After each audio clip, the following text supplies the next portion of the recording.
mogelijk heb ik gebeden dat je heel gauw beter werd, Manuela. Maar het heeft nog lang geduurd voordat je helemaal hersteld was, Manuela. Het was de schuld van onze liefde, ik probeerde jou te kussen, Manuela. Toen was daar die bocht, de weg was glad en de wagen sloeg om, Manuela. Vergeef me toch, die lijdensweg is nu voorbij. We kunnen eindelijk gaan trouwen.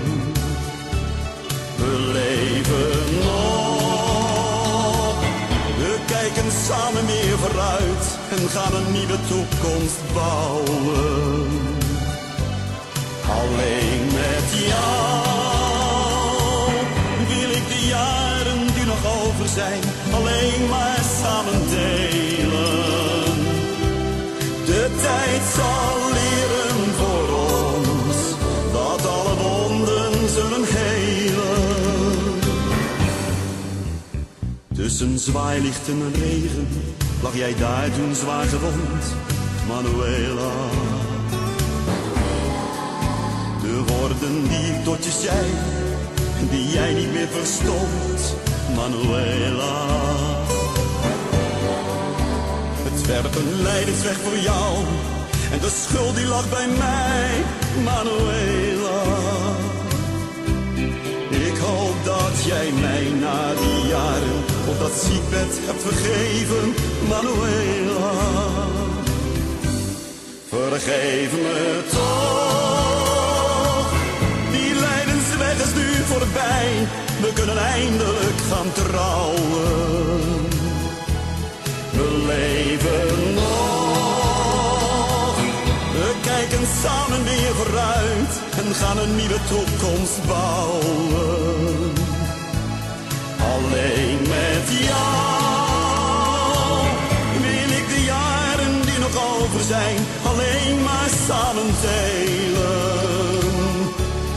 De tijd zal leren voor ons dat alle wonden zullen helen.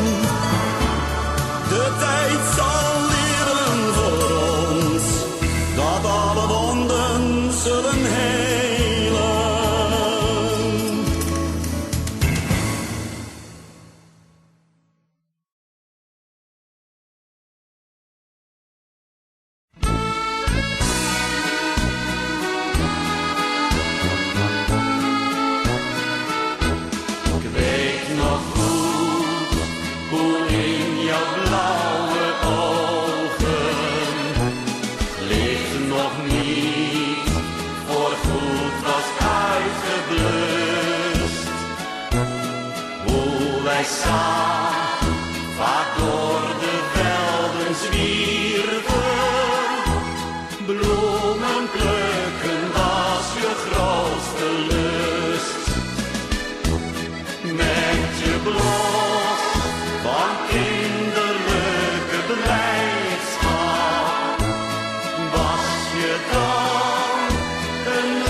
je moesje slaapt hier.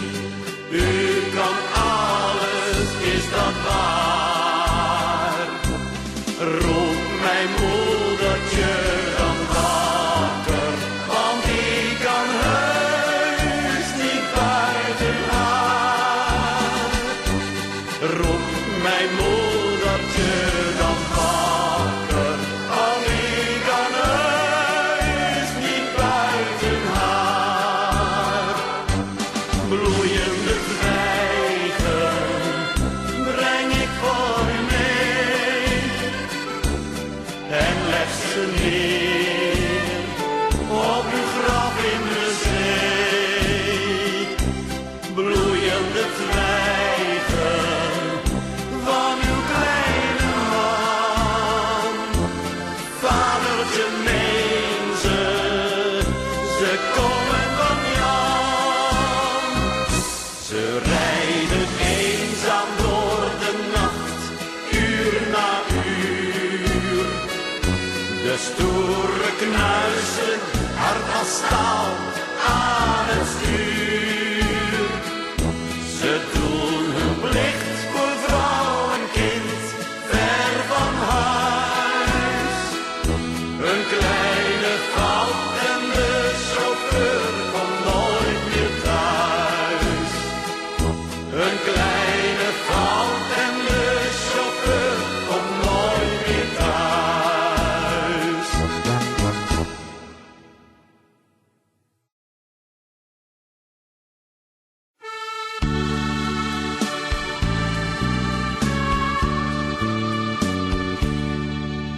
Ik loop als een schooier door weer en door wind, bij dag en tot diep in de nacht.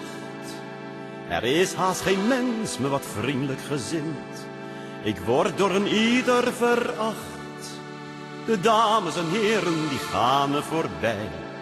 Er zijn er die ik goed heb gekend. Ze houden vol afschuw hun kleren opzij, uit angst voor zo'n schunnige vent. Maar onder mijn lompen, daar draag ik nog iets waarmee ik de wereld tart. Daar klopt en daar leeft, daar lijdt en daar beeft mijn vieren schooiershart. Er was eens een tijd, het is jaren geleden, dat ik niet zo verschoppeling was. Toen sneed me de wind door mijn kleren niet heen. Toen drong er geen kou door mijn jas. Toen had ik een woning, toen kende ik geluk. Toen had ik een vrouw en een kind. Opeens greep het noodlot ze weg met een ruk, wat ik toch zo teer had bemind. Maar onder mijn lompen, daar draag ik nog iets waarmee ik de wereld tart. Daar klopt en daar leeft, daar lijdt en daar beeft mijn vieren schooiershart. Een krach op de beurs en mijn zaken failliet, aan flarden mijn hele bestaan. Een vriend die me hielp, ach, die vond ik toen niet. Ze lieten het noodlot begaan. En 3 maanden later, toen greep het mijn vrouw en gaf haar een kerel met geld. Het was uit met haar liefde, het was uit met haar trouw. Ze was zo op weelde gesteld. Maar onder mijn lompen, daar draag ik nog iets waarmee ik de wereld tart. Daar klopt en daar leeft, daar lijdt en daar beeft mijn vieren schooiershart. was als een deerne in zij en in kant. Ze liep met een chique meneer. O God, en toen lei ze een gulden in mijn hand en keek met een lachje op me neer. Ze had me in lompen, goddank, niet herkend. Ze wist niet mijn smart en mijn leed.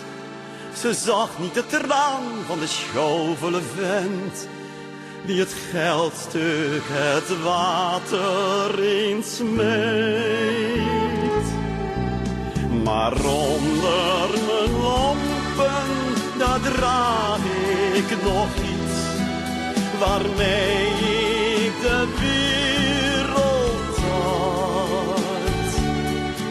Daar klopt en daar leeft, daar lijdt en daar beeft mijn vierenschooiershart.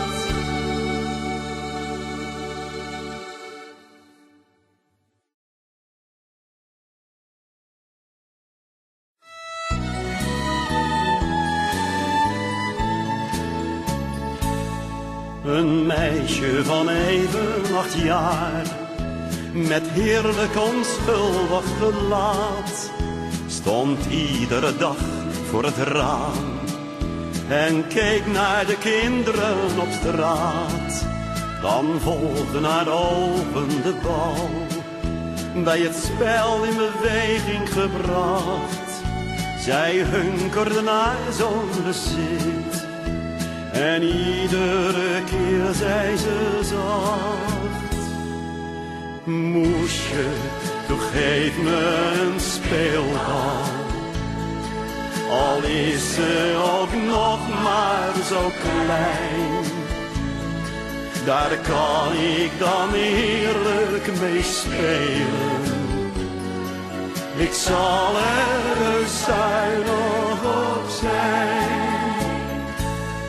Haar moedertje kon op den duur het smeken niet langer weerstaan en is op een zonnige dag met haar naar een winkel gegaan. Hoe licht viel het offer toen zij de vreugd van haar lieveling zag. Het kind hield de bal stijf omkneld en zij met gelukkige lach: moesje, nu heb ik een speelbal. Al is ze ook nog maar zo klein, daar kan ik dan heerlijk mee spelen. Ik zal er heus zuinig op zijn. Wat was ze gelukkig en blij, maar het noodlot komt steeds onverwacht. Want juist door haar spel met de bal viel zij in een donkere gracht. Men bracht haar als engeltje thuis, de bal nog geklemd in haar hand. En moesje gebroken door smart, zij zacht door verdriet overmand. Meisje, hier is nu je speelbal, je grootste bezit van weleer. Nu kan je er heerlijk mee spelen, daarboven bij ons lieve Heer.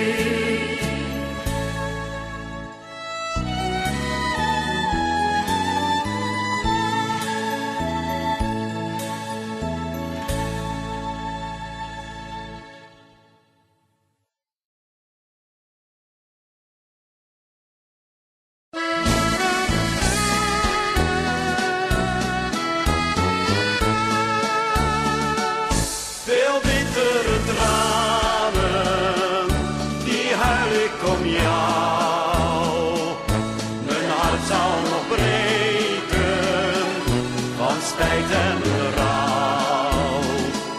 Veel bittere tranen, die wissen niet uit dat jij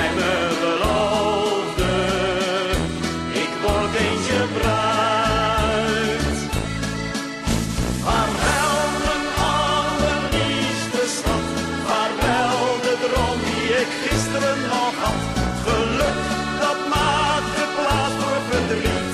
Al zijn we nog vrienden, dat troost me toch niet. Veel bittere tranen, die huil ik om jou. Al gaan ook de jaren, mijn hart blijft je trouw. Vaarwel mijn allerliefste schat, vaarwel de droom die ik gisteren nog had. Het geluk dat maakte plaats voor verdriet. Al zijn we nog vrienden, dat troost me toch niet. Veel bittere tranen, die huil ik om jou. Al gaan ook de jaren, mijn hart blijft je trouw.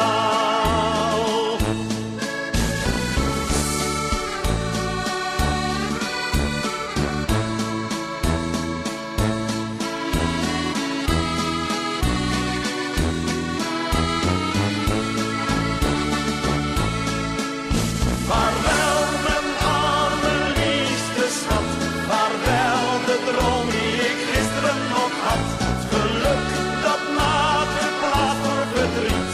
Al zijn we nog vrienden, dat troost me toch niet. Veel bittere tranen, die huil ik om jou. Al gaan ook de jaren, mijn hart blijft je trouw. Al gaan ook de jaren, mijn hart blijft je trouw.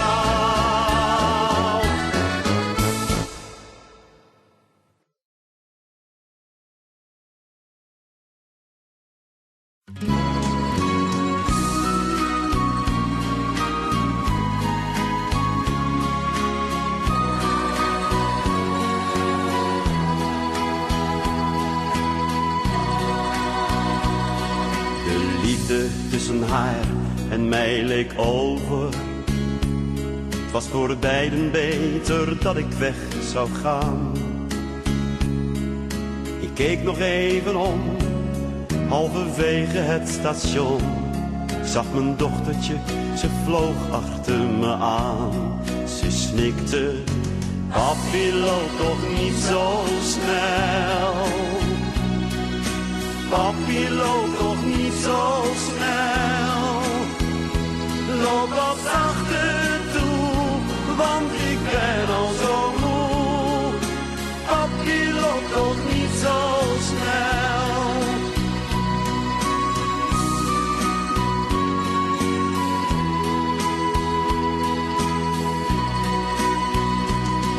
Het brak mijn hart dat ik moest vertellen dat haar papi rende naar de laatste trein.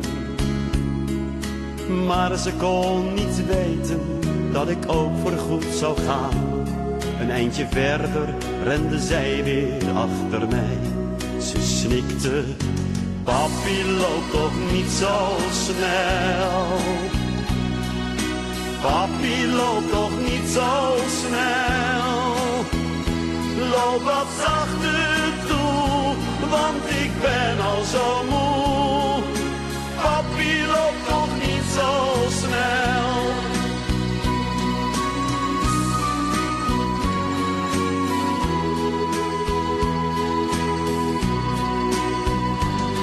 Toen ik zo mijn kleine meisje hoorde snikken, nam ik haar op mijn arm en ging naar huis terug.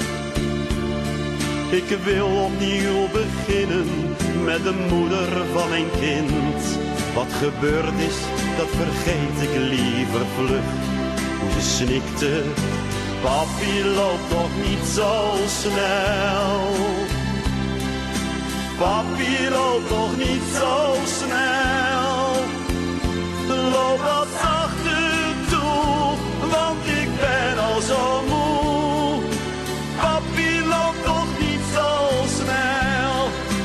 Loop wat zachter toe, want ik ben al zo moe.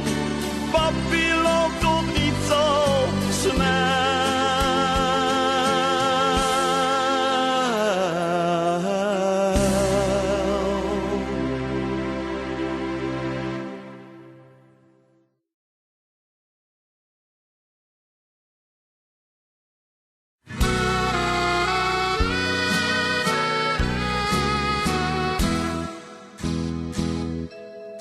sleept iedere koude avond, gebogen onder 's levens vracht, haar boeltje mee in plastic tassen, op zoek naar warmte in de nacht.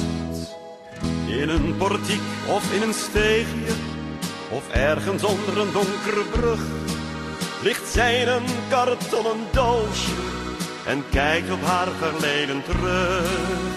En met haar kraag hoog opgetrokken, de ledematen koud en stram, denkt ze weer terug aan vroegere jaren onder een brug in Amsterdam. Eens was hij net als andere mensen, eens had ze een huis, een man, een kind. Eens ging ze lachend door het leven en alles ging haar voor de wind. In ene was het afgelopen, een storm, een hulpeloze boot. Haar man en kind aan boord gebleven en beiden vonden zij de dood. En in de nacht hoort zij weer stemmen, hoort hoe haar meisje zegt, dag man. Hoort ze weer warm van verlangen onder een brug in Amsterdam. De lege fles valt uit haar handen, dan schrikt ze wakker met een schreeuw. Ze rilt en wankelt op haar benen, wordt uitgelachen door een meeuw. Dan gaat ze naar het kleine kerkhof, nog half door de drank verdoofd. En op het graf legt ze een popje, dat had ze aan haar kind beloofd. En met de tranen op haar wangen gaat ze weer weg, zoals ze kwam.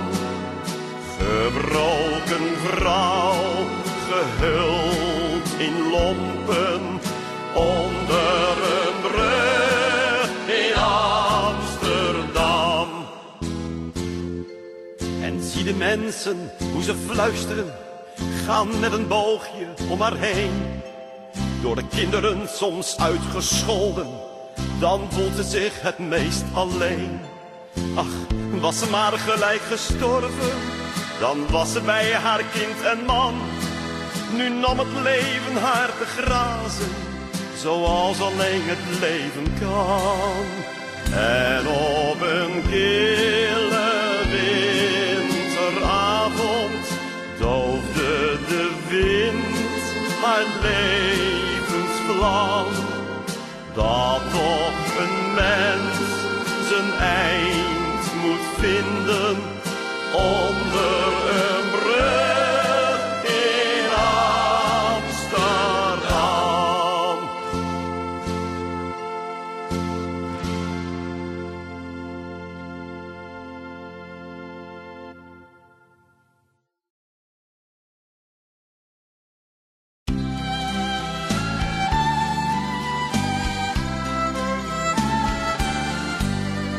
Jantje wou zo graag gaan spelen, maar hij durfde niet te gaan. Met de voetbal in zijn handjes bleef hij bij het ziekbed staan. Koortsig waren moeders lippen, ach wat hijgde moeders borst. En hij hoorde haar toe fluisteren, Jantje, moeder heeft zo'n dorst. En buiten riepen zijn vriendjes, Jantje, kom nu toch gauw.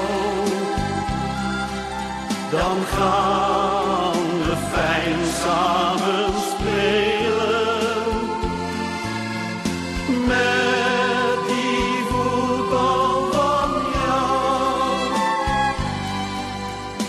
Met de tranen in zijn ogen nam hij toen zijn voetbal mee en verkocht die voor een gulden aan de jongen van beneden.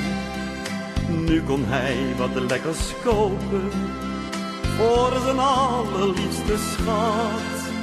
De allermooiste blauwe druiven die de groentewinkel had. En buiten riepen zijn vriendjes: Jantje, kom nu toch gauw. Dan gaan we fijn samen spelen met die voetbal van jou. Buiten adem kwam klein Jantje met de druiven in zijn hand. In de armelijke kamer bij het schamele ledikant. Moesje, riep hij toen heel zachtjes, moesje, kijk me toch eens aan. Maar zijn moedertje die keek niet, zij was heel stil heen gegaan. En buiten riepen zijn vriendjes: Jantje, kom nu toch gauw. Dan gaan we fijn samen spelen met die voetbal van jou.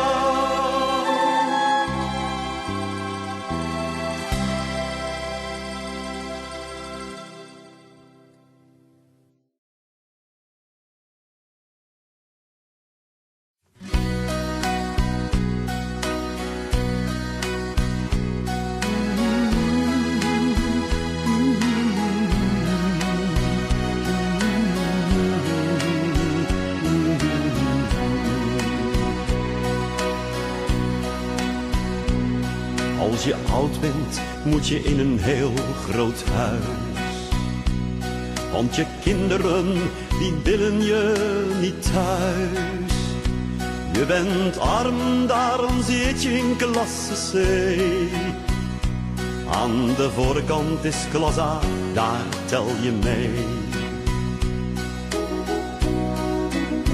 Je krijgt een kanariepiet en zondags een sigaar. En de kapper knipt in 1 minuut je haar. Je kijkt naar buiten en je ziet niet eens de zon. Want er staat een grote flat van grijs beton. In de C-klasse mag je wel klaverjassen, je eigen piepers jassen. Maar de zon kun je niet zien. In de C-klasse mag je nooit kleren passen, niet eens je eigen wassen, je zult wel zien. 1 keer in de week, dan lees je een mooi boek. Met grote letters, want je leesbril is weer zoek. En dan zit je eenzaam met je stil verdriet, hardop te denken aan wat jij eens achterliet. Zondags komen kleine kinderen op schoot. En ze vragen: opa, jij gaat toch niet dood? Ik verberg dan mijn gezicht in krullend haar van een kleinkind en ik denk nog een paar jaar. In de C-klasse mag je wel klaverjassen, je eigen piepers jassen. Maar de zon kun je niet zien. In de C-klasse mag je nooit kleren passen, niet eens je eigen wassen, je zult wel zien. Als ik 's nachts soms wakker word van het kabaal, ja dat kan, we zijn met 40 op een zaal. En ik staar dan naar het donkerbruin plafond, vraag ik me af waarom mijn leven ooit begon.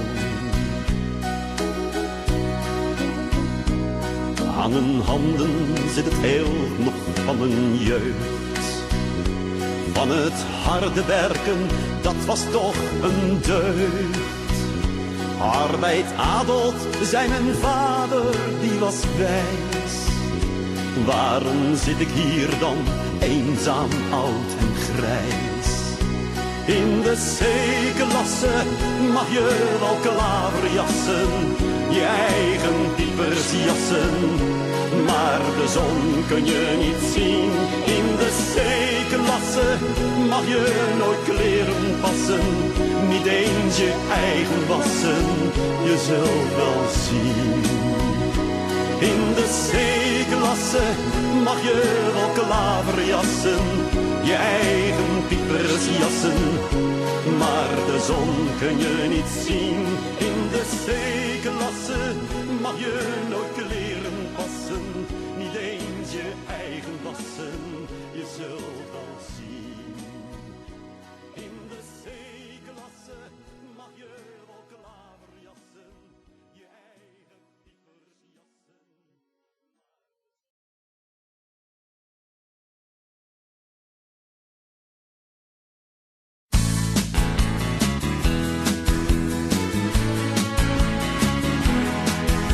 Ik weet nog toen ik 18 was, kwam zij hier steeds voorbij. Smalle schouders, donker haar, haar ogen stonden blij. Maar voor we echte vrienden waren, ja dat duurde toch nog lang. We hebben nachtenlang gepraat, tot de morgen kwam. Ze zei toen: Rocky, ik was toch nog nooit zo verliefd. Ik weet niet wat er gebeurt, want er komt toch wel meer bij kijken dan wat kussen en een flirt. Ik zei toen: kop op meisje, vertrouw op mij, onze liefde is echt. Want als je mij een beetje helpt, komt alles wel terecht. We zochten toen een kamer en bleven bij elkaar. We sliepen samen op de grond en zagen geen gevaar. Onze harten bleven branden door de liefdesvlam. Tot ze op een dag vertelde dat er een baby kwam. Ze zei toen: Rocky, ik heb nog nooit een kind gekregen. Ik wil het jou graag geven, maar dat dromen is nu wel voorbij in ons jonge leven. Ik zei toen: kop op meisje, vertrouw op mij, al zal het moeilijk gaan. Ik help je toch zo goed ik kan, we kunnen het samen aan. Ze schonk me toen een meisje, oh wat was ik trots op haar. We leefden in een paradijs en hielden van elkaar. Goede maar ook slechte tijden, we hebben alles gehad. Tot aan die dag dat ik horen moest dat zij niet lang meer te leven had. Ze zei me: Rocky, ik ben zo bang om nu al te sterven en dat hierna dan komt. Is er dan soms een heel nieuw leven achter de horizon?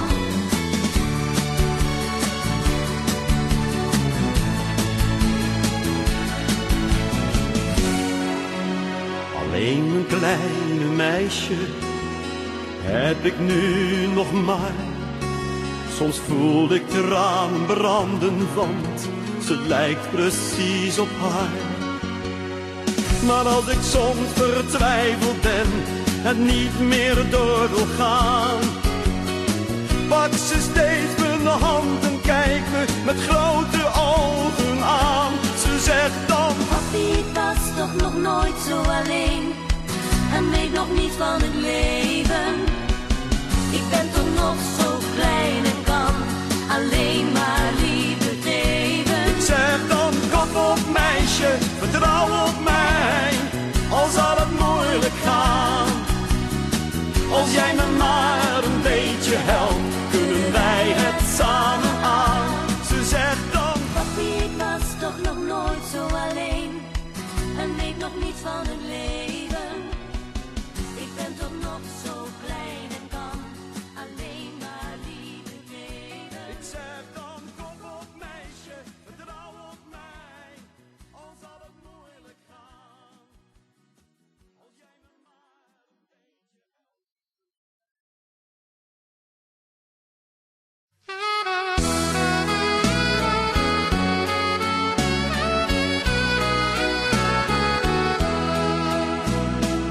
was eens een haveloos ventje, die vroeg aan zijn moeder een broek.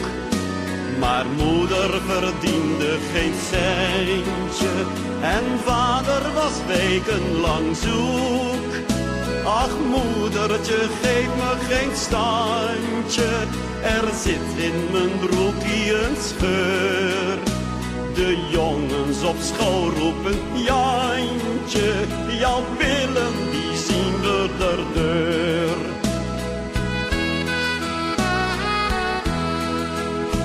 De moeder werd ziek van de zorgen, lag stil en bedrukt in een hoek. Geen mens die haar centen wou borgen en Jantje vroeg toch om zijn broek. Toen heeft ze haar rok uitgetrokken, de enige die ze bezat. En maakte van stukken en brokken een broek voor haar enigste schat.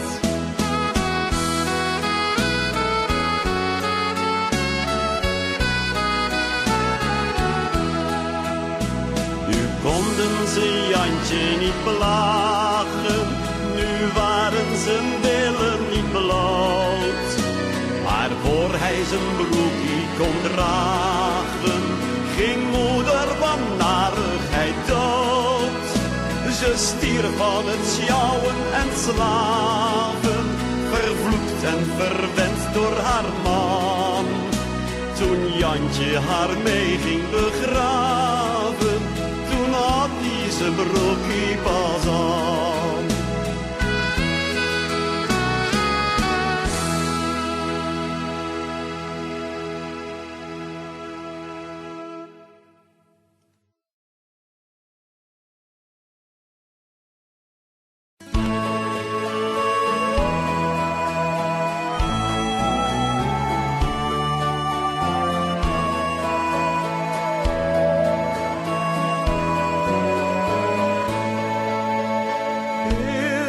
Land van mijn dromen,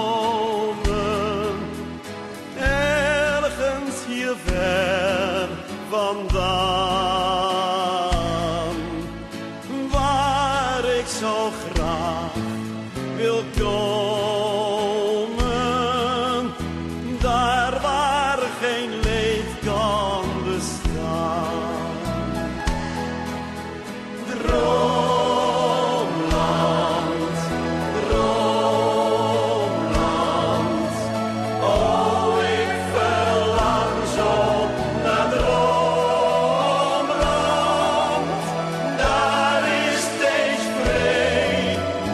Samen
beslissen.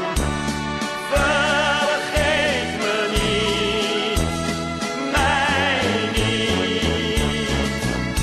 Het lot besliste over jou en mij.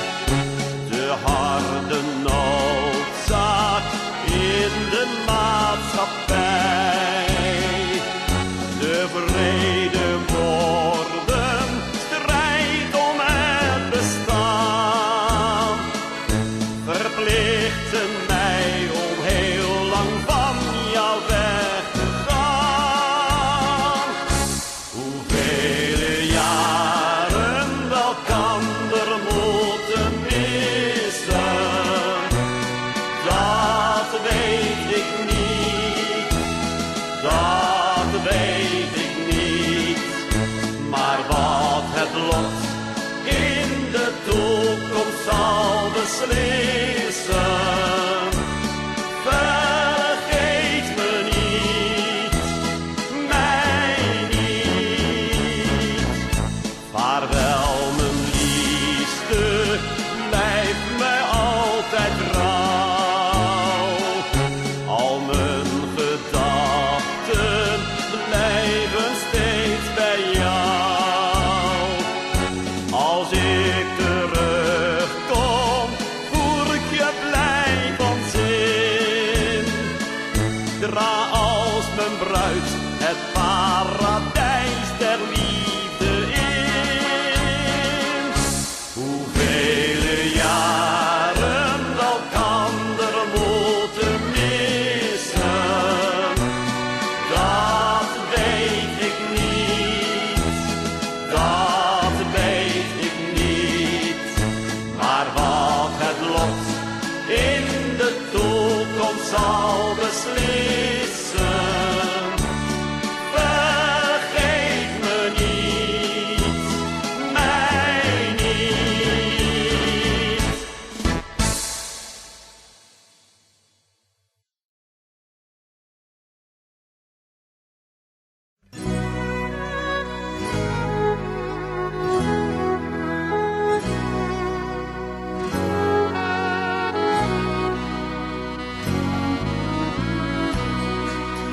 Vlak bij de haven staan heel oude huizen, donker en somber, bouwvallig en koud.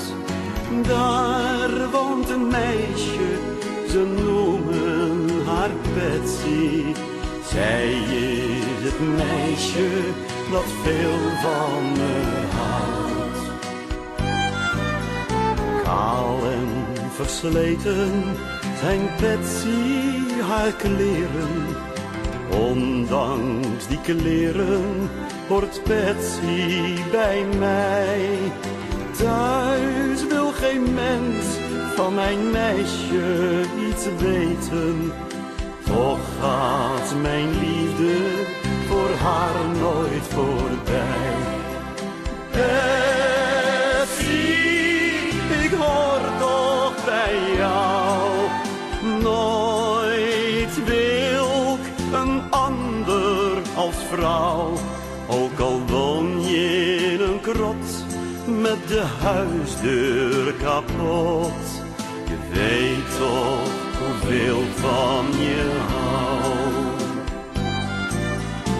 Iedere nacht lig ik rustloos te dromen. Ik zie hoe je wacht in die sombere straat. Denkend dat ik niet meer bij je zal komen. Maar als ik kom, is het misschien al te laat. Laatst vroeg een buurman heel zachtjes aan vader: ken jij die Betsy? Ze kwam wel eens hier. Het meisje is droef aan haar einde gekomen. Gisteren vond men haar in de rivier. Betsy,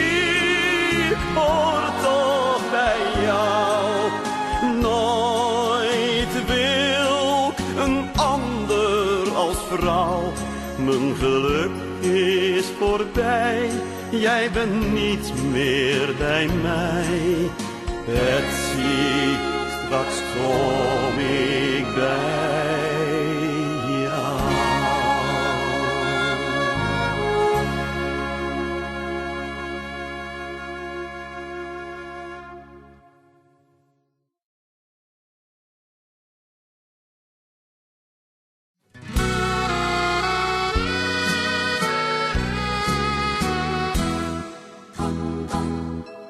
Toen wij van Rotterdam vertrokken, met de Edam een oude schuit, met kakkerlakken in de midscheeps en rattennesten in het vooruit. Toen hadden wij een kleine jongen als ketelbink bij ons aan boord, die voor de eerste keer naar zee ging en nooit van haaien had gehoord. Die van zijn moeder aan de kade wat schuchter lachend afscheid nam, omdat hij haar niet durfde zoenen, die straatjongen uit Rotterdam. Hij werd gescholden door de stokers, omdat hij van de eerste dag, toen wij maar net de pier uit waren, al zeeziek in het foksel lag. En met jenever en citroenen werd hij weer op de been gebracht, want zieke zeelui zijn nadelig en brengen schade aan de vracht. Als hij dan sjouwend met zijn ketels van de kombuis naar voren kwam, dan was het net een brokje wanhoop, die straatjongen uit Rotterdam. Wanneer die 's avonds in zijn kooi lag en na het sjouwen eindelijk sliep, dan schold de man die wacht de kooi had, omdat hij om zijn moeder riep. Toen is hij op een mooie morgen vast in de stille oceaan, terwijl ze brulden om een koffie, niet van zijn kooi goed opgestaan. En toen de stuurman met kinine en wonderolie bij hem kwam, vroeg hij een voorschot op zijn gage voor het oude mens in Rotterdam. In zeildoek en met roosterwaren werd hij die dag op het luik gezet. De kapitein lichtte zijn petje en sprak met grokstem een gebed. En met een 1, 2, 3 en godsnaam ging het ketelbinkie overboord, die het ouwtje niet durfde zoenen, omdat het niet bij zeelui hoort. De mannen extra mokkie schoot en het oude mens een telegram. Dat was het einde van een zeeman, die straatjongen uit Rotterdam.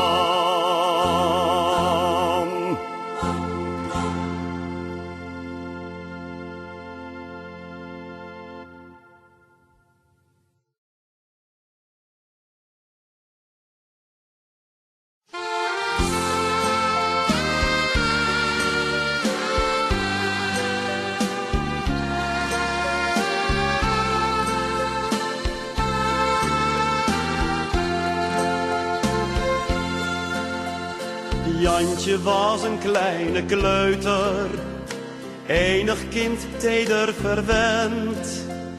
En op zekere dag zijn moeder: hoor eens even, lieve vent, als je zoet bent, kom dan spoedig een zusje of een broertje bij. Nou, dat was wel wat voor Jantje. En het ventje zei toen blij, wanneer er eens een zusje kwam, krijgt zij van mij wat moois en man.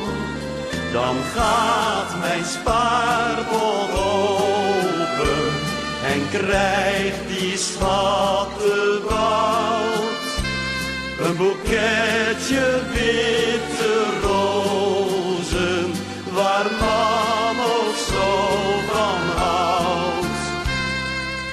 Toen de ooievaar verwacht werd, ging kleine Jan met tante mee. En hij was daar voor een nachtje, de zo vrolijke logier. Van het geld uit Jantjes spaarpot, minstens 10 keer nageteld, werd er in een bloemenwinkel een heel mooi boeket besteld.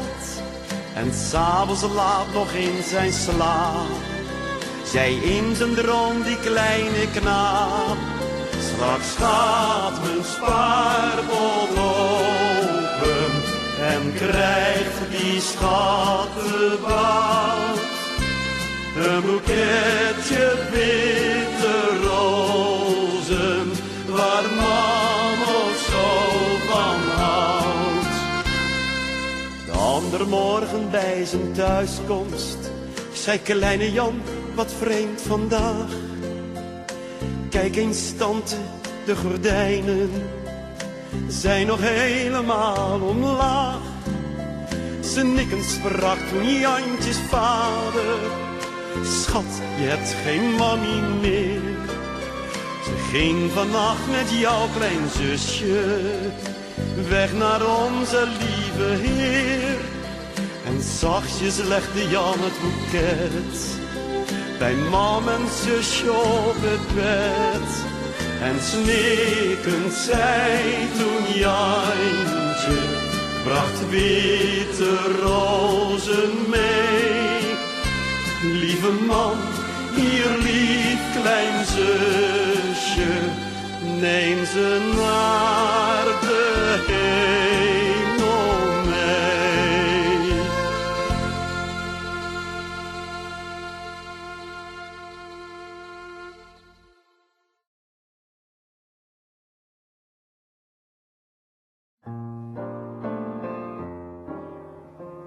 Kleine Dirkie had een hondje, door een auto overreden, met gebroken poot in het straatgewoel gevonden. Met 2 houtjes en een stukje van een oude groene zak had hij het pootje eens gespalkt en toen verbonden. Daarna had hij het dier heel zacht opgepakt en thuisgebracht, en vervuld van stille angst en diepe zorgen, zei die mormel had ook uitgekeken voor jou verstak en voorzichtig in een zolderhoek geborgen. Als die boterhammen kreeg, verborg hij iedere keer een stukje voor zijn zieke kameraad onder zijn kieltje. En dan sloop hij op zijn tenen met een koppie zonder oor naar de zolder en zei, vreet me maar slemieltje. Hekkie keek hem nou en dan met zijn koppie scheef eens aan. De filantropie kon het beestje niet verwerken. Toen die op een keer wat blaffend siste Dirkie, hou je bek, je legt zo uit je pensioen als ze het merken. In een gammel stijfselkistje stopte hij het skelettig diertje, want zijn moeder mocht het hele gaar niet weten. Als ze Hekkie had gezien, hij kende moeder op een brik, had het beest meteen het steegje ingesmeten. Al zo vaak had hij verzocht of hij een hondje hebben mocht, want die beesten zijn het mensen soms op hinder. Dirkie hield niet van de schoffies uit de buurt, die vonden hem maar raar. En de scholden slome hein en dode diender. Op een keer kwam Hekkie onverwacht, zijn poot door in het verband de kamer in. Een hondje laat zich niet verbieden.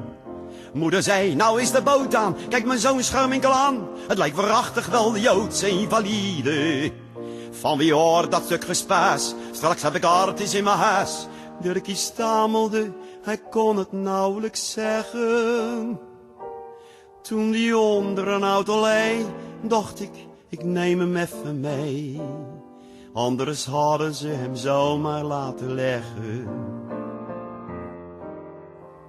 Als die binnen het uur mijn huis niet uit is, gaat hij in de plomp.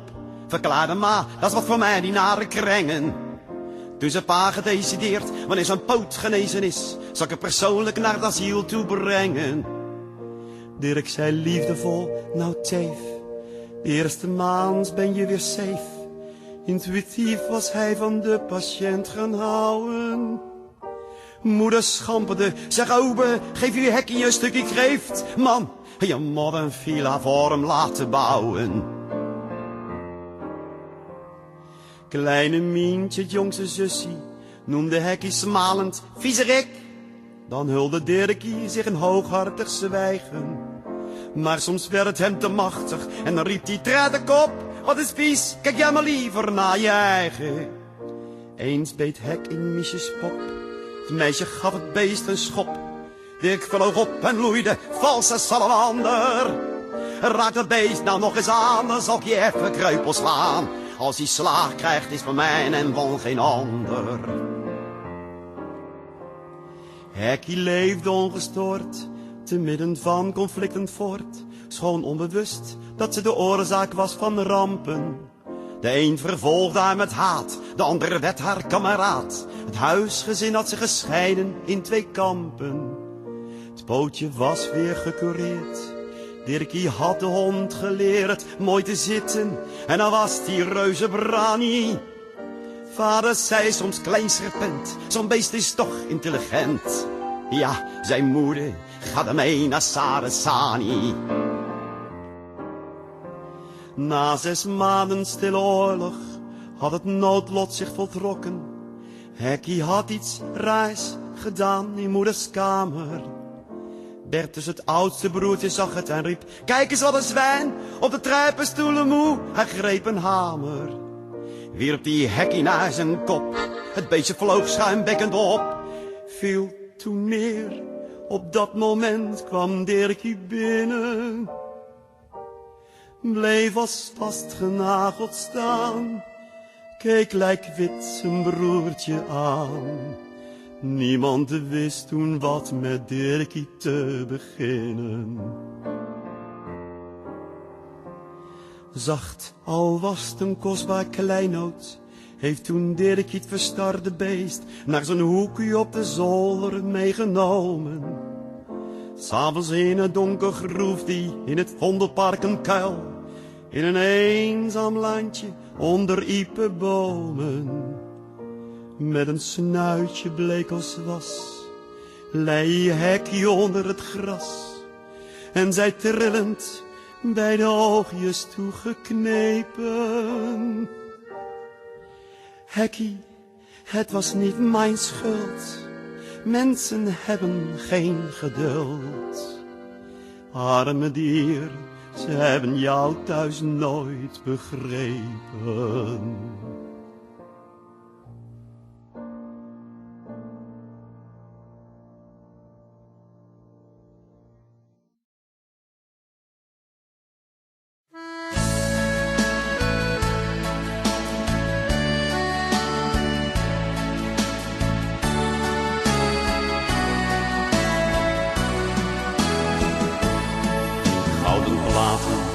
Volle zalen, heb het allemaal gekend. Heel applaus, na afloop bloemen en bij iedereen bekend. Oh, ik denk vaak aan die dagen, aan die tijden van weleer. Dan beleef ik in gedachten die successen even weer.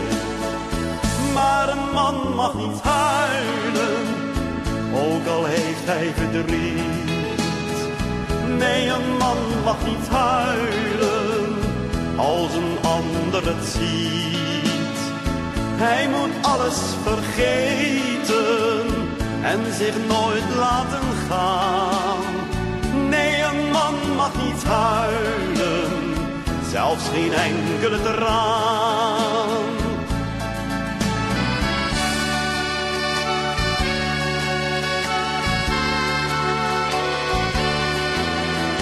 Rozen geef ik jou, Maria. Rozen als bewijs van trouw. Niemand op deze aard is me zoveel waard. Rozen omdat ik veel van je hou.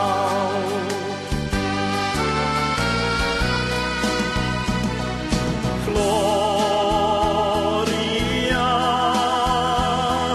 Gloria, het leven kon toch mooier zijn.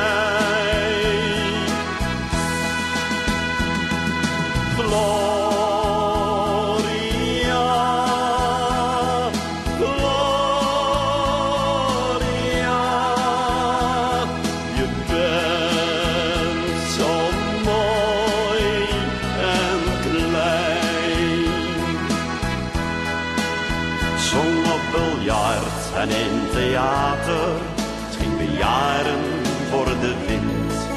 Maar in ene was het over, onbekend maakt onbemind. Maar als ik zou moeten kiezen, zou ik het zo weer overdoen. Nee, ze zijn nog niet vergeten, al die grote hits van toen. Werkeloos kan toch geen schande zijn, maar brengt veel leed en pijn voor hen die trouwen gaan. Werkeloos maakt hem een eenzaam man, omdat hij voor dagelijks brood niet werken kan. Ik ben een wees en zo alleen. Ik kan toch nergens anders heen. En leef nu in een groot gebouw van steen. Ik kan toch nergens anders heen. Ben zo alleen. Ben zo alleen. Ben zo alleen.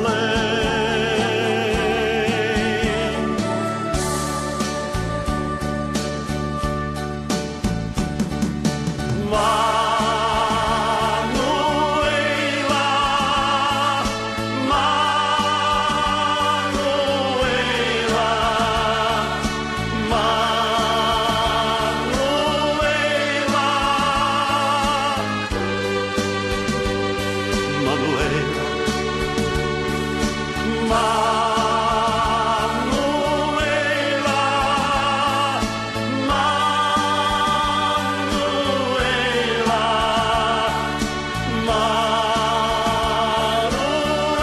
Manuela,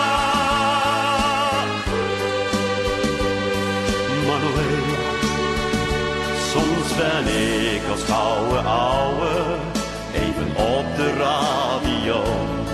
Tussen al die nieuwe sterren, ach dat gaat nu eenmaal zo. Maar mijn plakboek, dat verhaalt nog van geluk en van verdriet. Maar door alles blijf ik zingen, want mijn leven is een lied. Dus ik zal wel zingend sterven, want mijn leven